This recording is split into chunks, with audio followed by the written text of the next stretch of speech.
A Russian assassination squad is active on NATO soil. Their target is the United States Secretary of Defense. This is not a drill. This is not a threat. This is an active hunt, unfolding right now in the heart of Europe. But this isn't a random act of state-sponsored terror. It is precise, calculated revenge. And the critical question is not if they will strike, but how a GRU Spetsnaz ghost cell, a unit steeped in shadow and myth, managed to bypass the most sophisticated security apparatus on the planet to get within striking distance. The intelligence did not come from a clean intercept. It was messy. It arrived 2 days ago.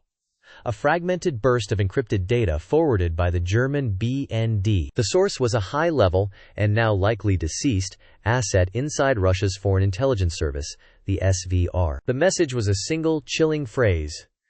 Zaslan is loose. Target is Eagle 1. The game is on.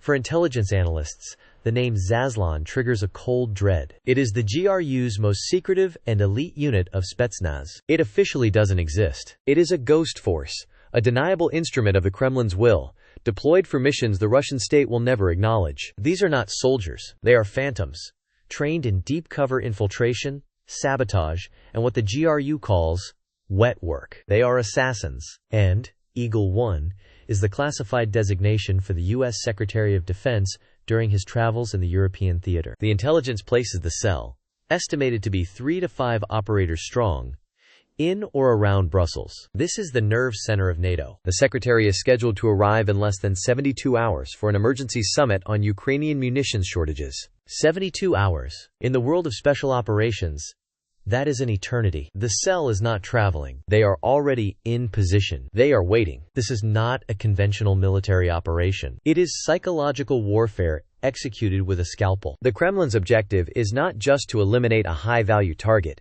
It is to shatter the illusion of safety. It is to prove to the United States and its allies that their most senior leaders are vulnerable, even within their own fortresses. It is a direct message, written in blood, as payback for Western involvement in Ukraine. Think of the sinking of the Moskva, a source of profound national humiliation for Russia. U.S. intelligence was pivotal in that operation. Think of the Storm Shadow missile strikes on high-level Russian command posts in Crimea. Those missiles were British, but the targeting data was almost certainly fed by NATO's vast surveillance network. For months, the West has been providing the intelligence and the weapons, allowing Ukraine to land devastating blows. The Kremlin has absorbed these hits, seething. This operation, the hunt for the Secretary of Defense, is the Kremlin's answer. It is a deeply personal and brutally asymmetric response. Just moments ago, a new piece of intelligence crossed our desk. The Zaslan cell is no longer just lying dormant. They have made contact with a local asset. This intel comes from a triggered GCHQ keyword search,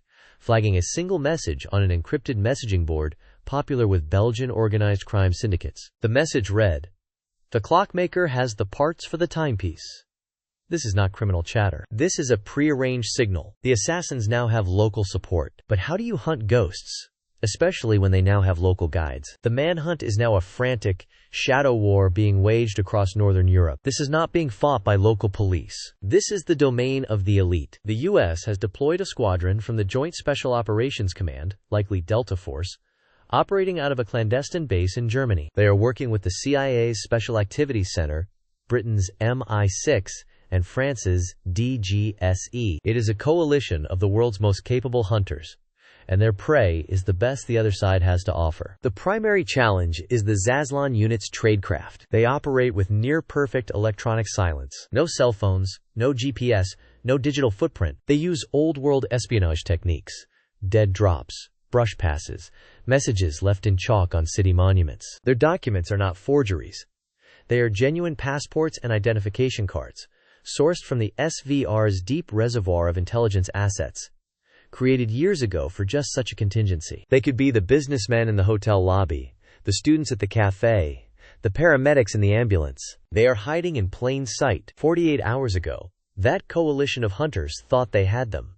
A tip from an MI6 source pointed to a safe house in an industrial district in Antwerp, just 60 kilometers north of Brussels. A Delta Force team, supported by Belgian Special Forces, hit the apartment building at 3 in the morning. They moved with silent, lethal efficiency. They breached the door of the third-floor apartment and found nothing. The apartment was empty, but it was a fresh miss. A pot of coffee on the stove was still warm. The air smelled of burnt paper, the remnants of incinerated documents floating in a metal sink. A laptop on a table was undergoing a thermite charge, its internal components melting into a useless slag. They had missed the cell by less than 20 minutes. The ghosts had vanished, but they left something behind. The agency's forensic teams worked frantically on the destroyed laptop. Most of the data was unrecoverable, but they found one thing: a single, corrupted image file fragment. After hours of digital reconstruction, they pieced together what it was. It wasn't a photograph. It was a partial architectural schematic. It showed the ventilation system for the primary conference hall at the NATO summit building. They weren't just planning to get close. They were studying how to get inside the walls. But while the desperate search for the assassins consumes NATO's security apparatus in Belgium, a deeply troubling event is unfolding 500 miles to the northeast. Just 2 hours ago, the Russian signals intelligence ship, the Yantar, abruptly switched off its transponder in the Baltic Sea. Its last known position was directly over the critical CAW-3 undersea fiber optic cable, a vital data link between North America and Europe. The Yantar is not just a spy ship. It is a platform for deep-sea submersibles designed for seabed warfare. This is not a coincidence. This is a coordinated move. Is this a feint?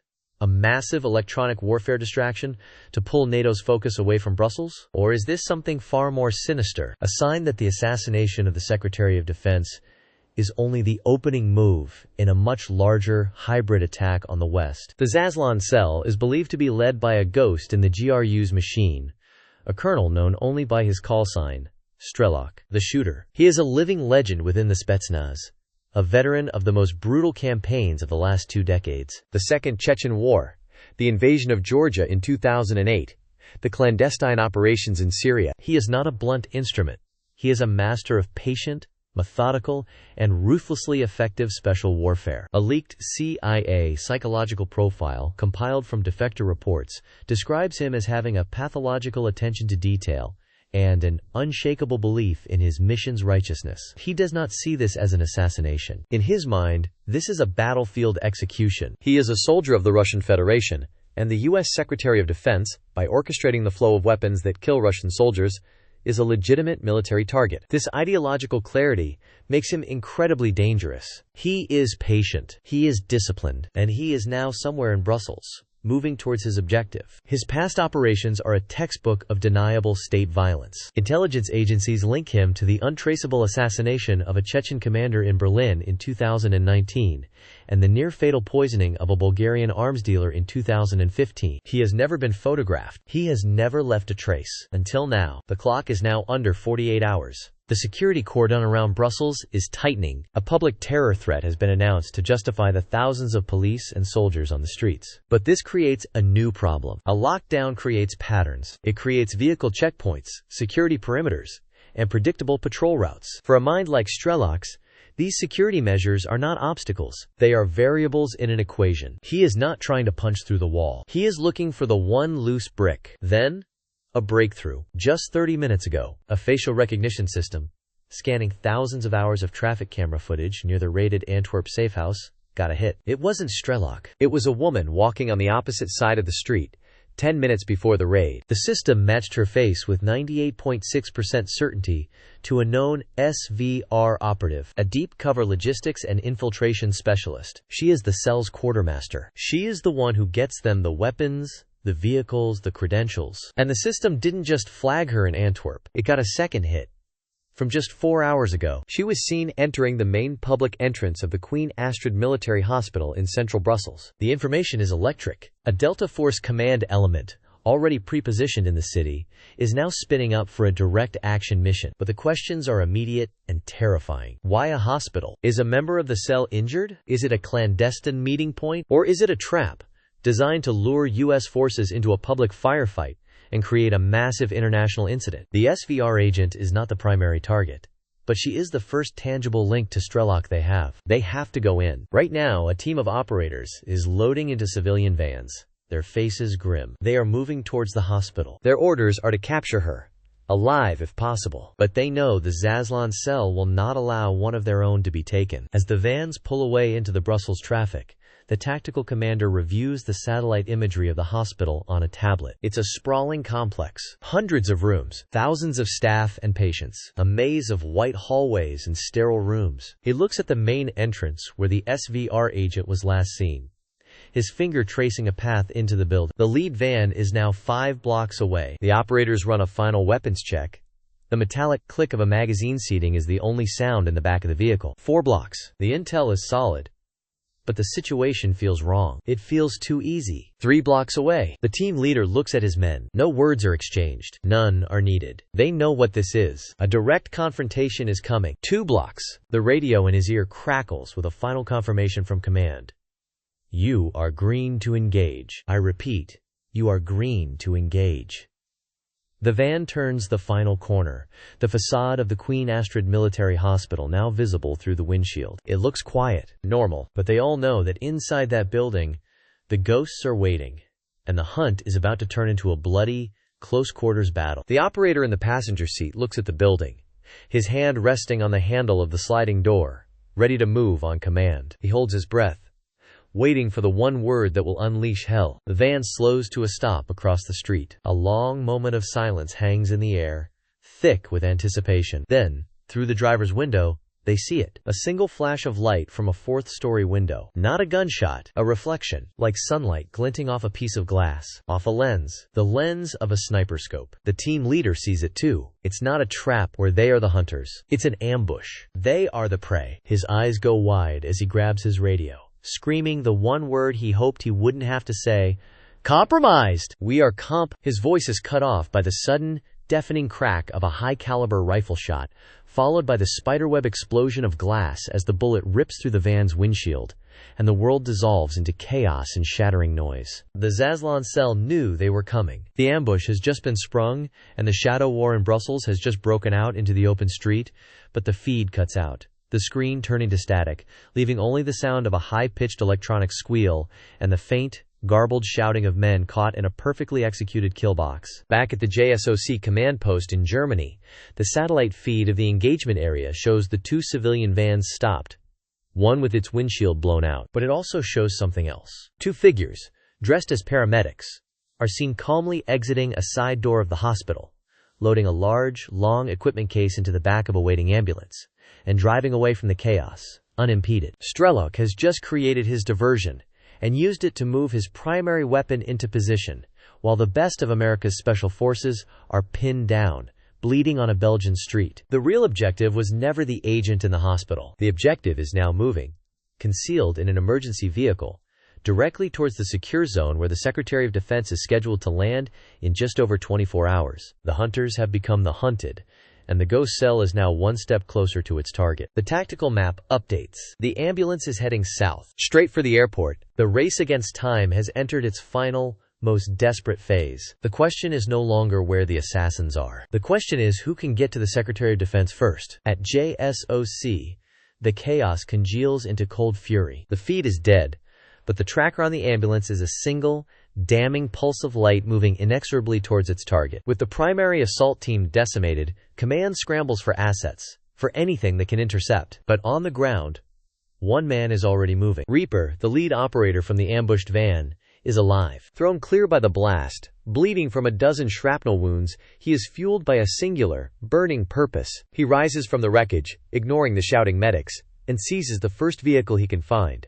A battered commercial van, its keys still in the ignition. The race is on, a frantic, high-speed pursuit through the arteries of Brussels. The ambulance, with its official clearance, glides through checkpoints. Reaper, in his stolen van, creates his own path, barreling down one-way streets the wrong way, smashing through security barriers at the airport perimeter. He is a ghost himself now, a lone instrument of retribution, his only guide the frantic voice of a JSOC controller in his ear, feeding him vectors and intermittent satellite updates. The ambulance isn't heading for the terminal. It's heading for the airport's nerve center, the air traffic control tower, the highest ground, the perfect sniper's nest. Strelok and his remaining operative move with chilling efficiency, using their paramedic credentials to bypass the tower's security. They are professionals, calm and unhurried. They know they have time, but they didn't account for a survivor. They didn't account for a hunter with nothing left to lose. Reaper exits his vehicle, pistol drawn, a grim shadow moving between baggage carts and fuel tankers. He enters the base of the tower, taking the stairs two at a time, his wounded body screaming in protest, the sounds of his own ragged breaths echoing in the concrete stairwell. He reaches the top floor and kicks the door open. The scene is one of surreal calm. Strelok is not there, only his second in command, who turns from the massive window where he has just finished assembling a state-of-the-art anti-material rifle. The weapon is aimed at the final approach path of the Secretary's incoming plane. The fight is short, brutal, and silent. A desperate, close-quarters struggle between two of the world's deadliest operators, ending with the SVR operative falling in a heap. But where is Strelok? Reaper's eyes dart around the room, then to a secondary access hatch leading to the tower's external catwalk. He steps outside into the howling wind, and there he is. Strelok, not with a rifle, but with a high-frequency jammer. The rifle was the second diversion. The real plan wasn't to shoot the plane down, but to sever its communication and guidance at the most critical phase of landing, sending a multi-ton aircraft full of diplomats careening into the main terminal. A statement of catastrophic chaos. The two men lock eyes across the narrow walkway, the wind whipping around them. Their final battle is not one of bullets, but of pure, desperate will. A struggle on a precipice.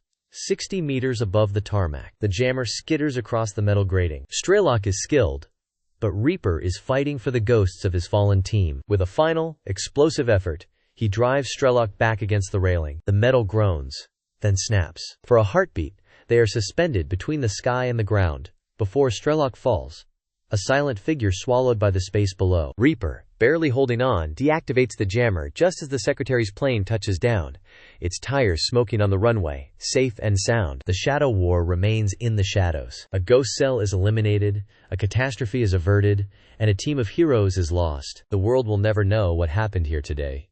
Above the placid hum of a European airport, it will never know the cost of its safety, because the front line is not a place you can find on a map. The front line is everywhere. To see it, you have to know where to look. Subscribe to breaking_the_front.